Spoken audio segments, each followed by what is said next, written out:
everybody, and welcome back to another episode on the Glory Reds podcast. It's your boy Don Benito, and the only thing I can say right now is Carlos Baleba, Baleba, Carlos Baleba, Baleba, Carlos Baleba, Baleba, Carlos Baleba, Baleba. I am a believer. I'm a believer. I am a believer. I am a believer. I am a believer. I am a believer, baby. Look, I am buzzing about this.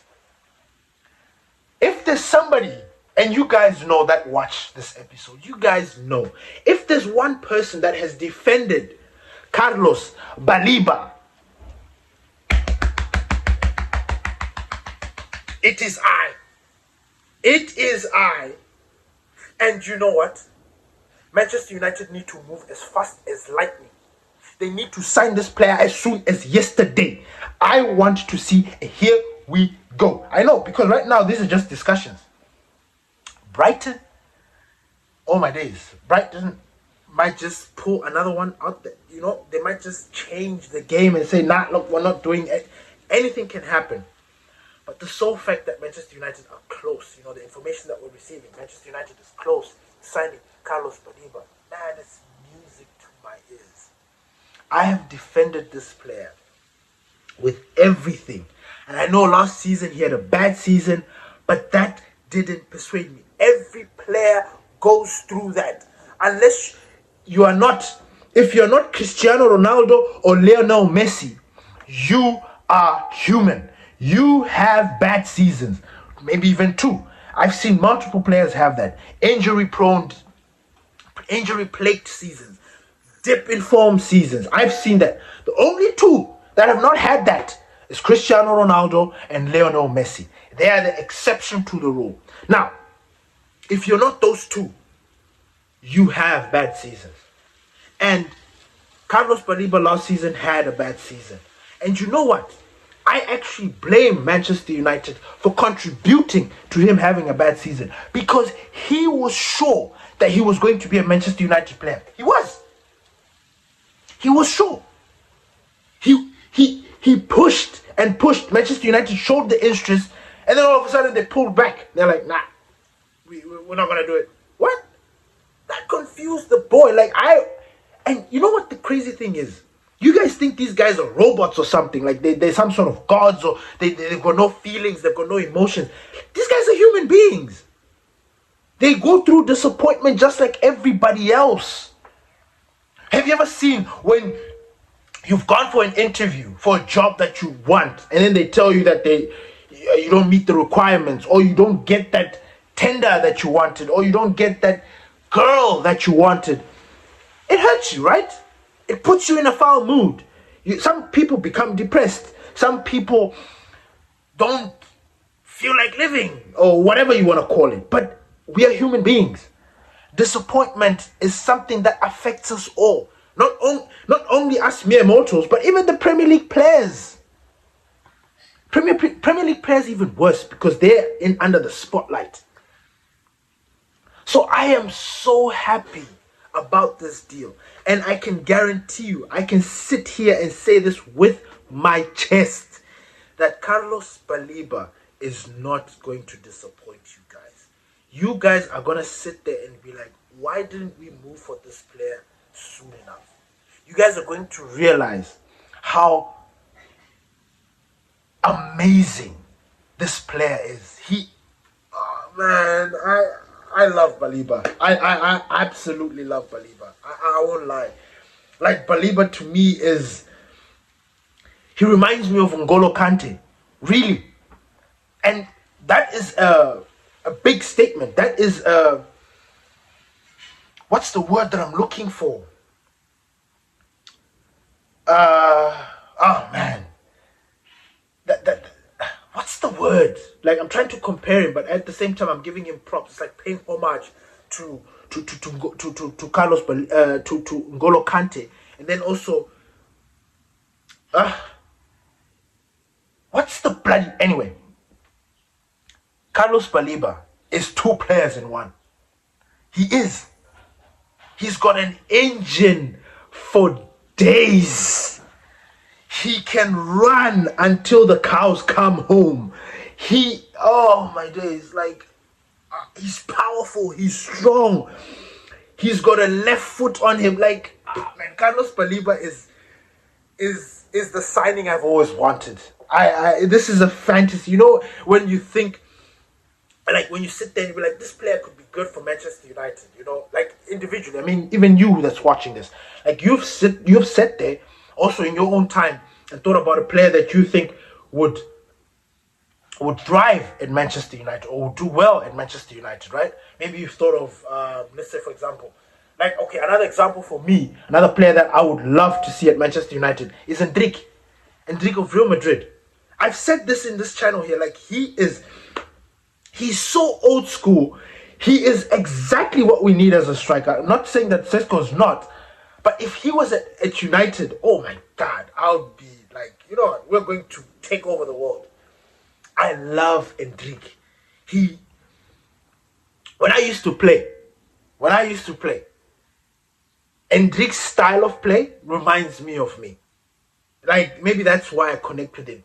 Very straightforward, no time for manga, no time for BS, just raw power, you know, gets the ball. The only thing he's thinking about is the goal. You know, and fast, he's got a powerful shot. Anyway, I'm going off topic.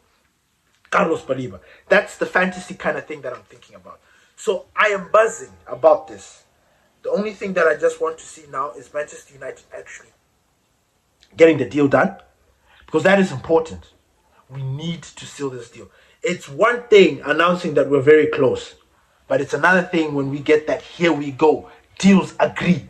Manchester United and Brighton come to an agreement for this such and such amount. Personal terms are not going to be a problem, such and such and such. That's the language that I want to see now. I know David Ornstein has already come up with his bomber, saying that we are there, we're moving close, but it's not done. So I'm just waiting. I don't know, maybe today, tomorrow, the end of this week, you know, Carlos Baleba needs to be at Manchester United. So I just needed to get that out there. I need to get out of my chest, you know. I didn't even give you guys the headlines of what I'm going to be speaking about today, because I was just so excited to talk about Baleba. But anyway, moving on. Shay Lacey, I read a story, I think it's also from Manchester, it was from the Manchester Evening News, that Shay Lacey has fully been integrated into the first team. And that is beautiful news. Finally, an academy graduate is going to play a pivotal role in this upcoming season. And you know Shay Lacey. Shay Lacey is a winger that has got a wicked left foot. And I'm buzzing because his journey coming to this point has been up and down. This boy has been through it. He has been through it. And I'm so happy to see that all his hard work is finally going to pay off. Him being fully integrated into the first team is the big step in this boy's career. I don't want to hear that Manchester United want to loan him at one time. Nah. This player needs to be here. He needs to grow. And Michael Carrick needs to trust him. I think he's going to play a pivotal role in the FA Cups, in the Carabao Cups. I wouldn't be surprised if he makes his cameos or his debuts in the Champions League. You know, in the Premier League, he's also going to play a pivotal role. If we experience injuries, he's going to be somebody that comes in that we're not concerned. We're not thinking, oh my God, he's an academy player. No, he's not an academy player anymore. He's a first team player. So we need to treat him as an adult. We need to treat him with the respect that he deserves. And I am buzzing about that. Good luck, Shay Lacey. The sky's the limit. I think you're going to do fantastically well. I think you're going to score a couple of goals this season. I think you're going to be what Mason Greenwood was supposed to be at Manchester United. So good luck, big up, and I can't wait to see you this season. Moving on. Marcus Rashford apparently is impressing. Woo! Apparently Marcus Rashford has always been a professional. Apart from that time when he just decided to be crazy and not be professional and not act professional. But I think he's always been a model professional. And right now, stories that are coming out of Carrington and everything is that Marcus Rashford is impressing. His training session, he's leaving everything on the field, basically. And with Marcus Rashford's contract up in the air, not contract, his future up in the air, there's been speculation or some whispers that Manchester United are actually going to keep him. Now, I don't know how that's going to be because his contract is about to end. I don't know if they're going to offer him a new deal because if he finishes his contract, he's going to walk for free. And is that something that Manchester United are prepared to deal with? Is that what they want, to let an academy player leave for free? Like, I don't know how they're going to play this. Are they going to offer him another deal with less money? Is he going to accept? You know? So that's the tricky part about Marcus Rashford. Is when it comes to him getting into that finals, like his final year. I think he's moving to his final year. I think next season will be his final year. I think this is his final year. No, he's after 2 years. After this, then there's the other one. So once he gets into that final year, what's Manchester United's plan? Are they going to offer him a new contract? Or are they going to decide to sell him? Like, that's the thing. And Barcelona are circling. Barcelona want to go and get him again for loan. But Manchester United are like, nah. You want this player, come and buy him. That loan offer thing is done. It's like, bye. So, I don't know. I'm comfortable.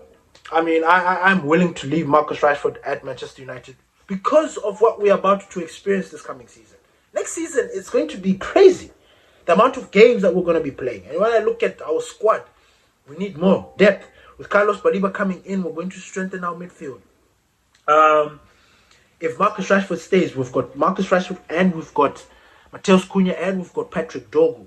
And then on the left, on the right, we've got Brian Mbeumo, Amad Diallo, Shay Lacey. Up top, we've got Benjamin Sesko, which moves me into my next topic.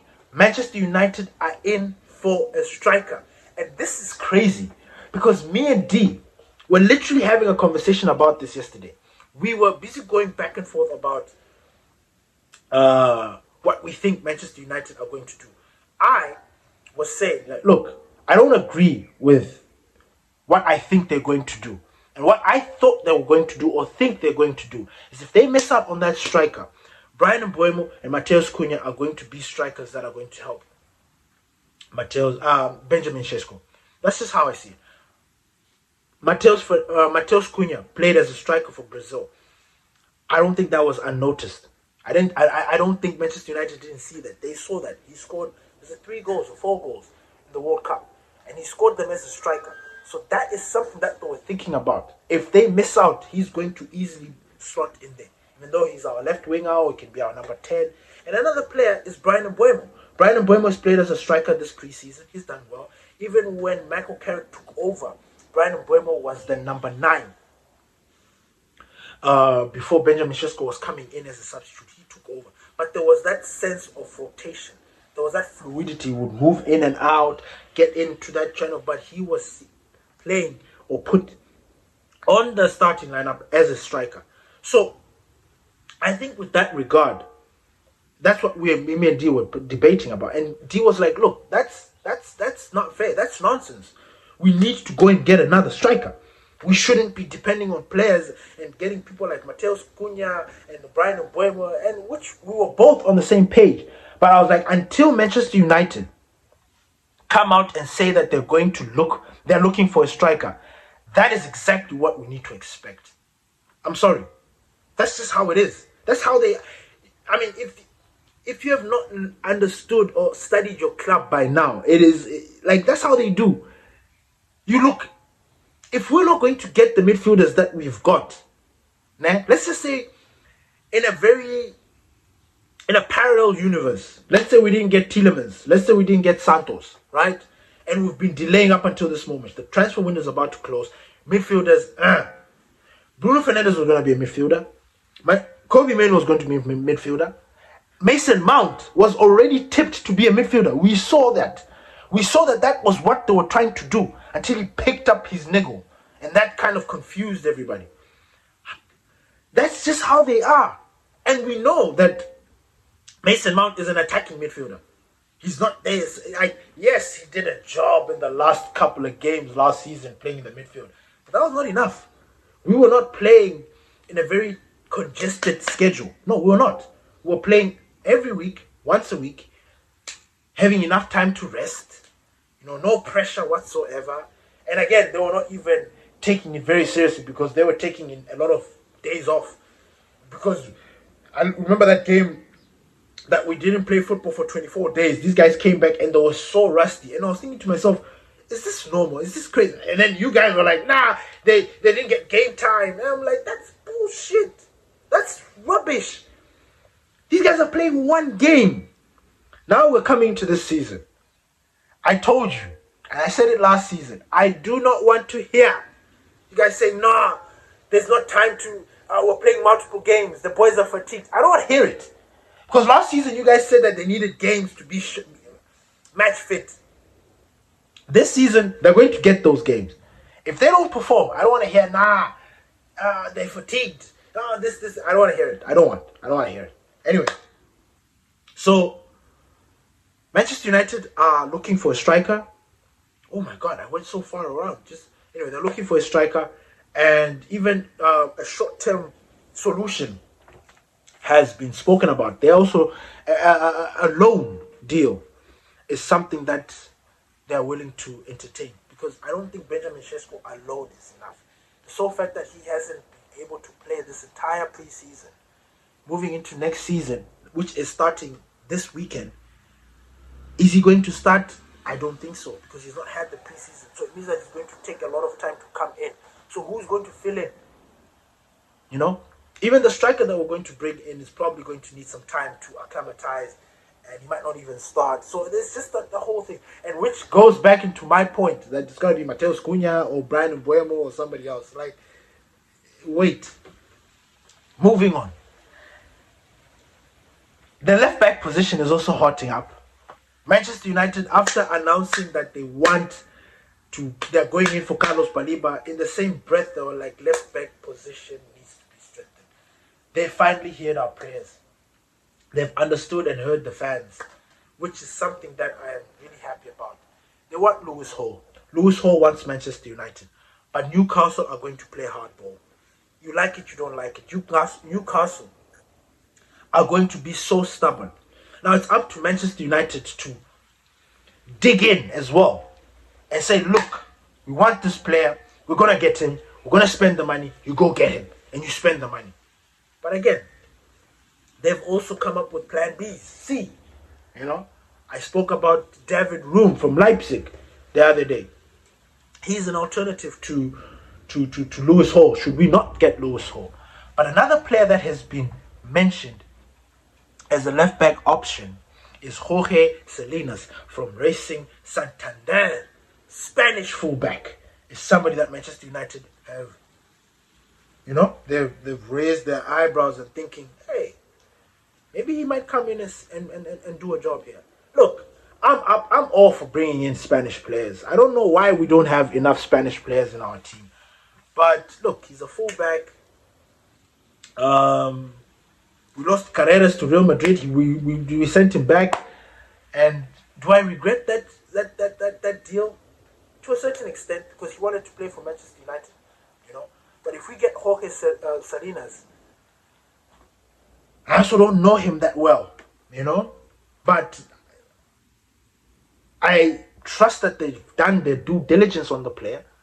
There's a reason why they have spotted him. I mean, I know David Raum, I know Lewis Hall. But Salinas, I want to sit here and lie and say, I know him. But he's another name that has been mentioned that they want to bring to the club. So what do you guys think? What do you guys think about Carlos Baleba? Do you think this is a good signing? Or you guys are like, this is just a panic buy? I personally think it's a good signing. Are you happy for Shay Lacey? I personally am happy for Shay Lacey. I can't wait to see what he's going to do for us. Marcus Rashford staying or leaving, it's another one of those things that we just have to accept. I think he's going to stay at the club. I really do. And I think he's going to play a pivotal role in our title charge, Champions League games. Like Marcus Rashford is going to be pivotal. He might just have, like when Marcus Rashford, his entire time at Manchester United, his seasons have been up and down. There was that one season under Eric Ten Hag where he scored 30 goals, and that has been his best career season thus far. Then he goes to Barcelona, and he has a decent season. I think he's going to have a better season than he did at Barcelona this season. I think so. I really do. The question is how. I can't wait to see how Michael Carrick is going to manage his team. Because Dogu's also doing the business, Is Dogu going to play as a fullback? If we happen to not get a left back, is he also going to become a left back? And then we're just going to keep Marcus Rashford there? And then alternate between Marcus Rashford and Matheus Cunha? You see where I'm going with this? Hey, thank you everybody for listening to the Glory Res podcast. Peace.